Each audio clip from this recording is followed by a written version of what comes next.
السلام علیکم پیارے بچوں، چلیے آج ہم آپ کے لیے پھر سے لے کر آئے ہیں آپ کی کتاب ہمارے آس پاس کی دنیا حصہ 1 تیسری جماعت کے لیے۔ تو چلیے ہم نے 3 صفحات آپ کو پڑھا چکے ہیں، اب ہم آپ کو صفحہ نمبر 4 پڑھائیں گے۔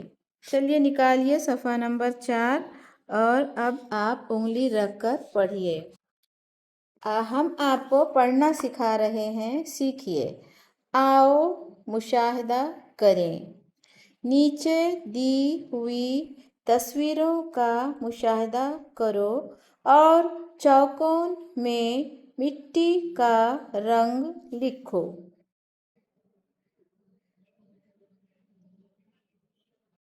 یہ کون سی مٹی ہے؟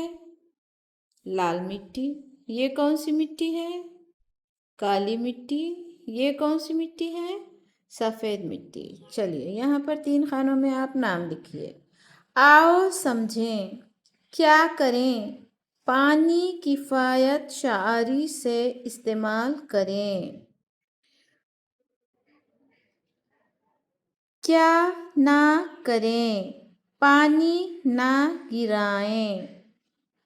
پانی روکو، پانی جذب کرو۔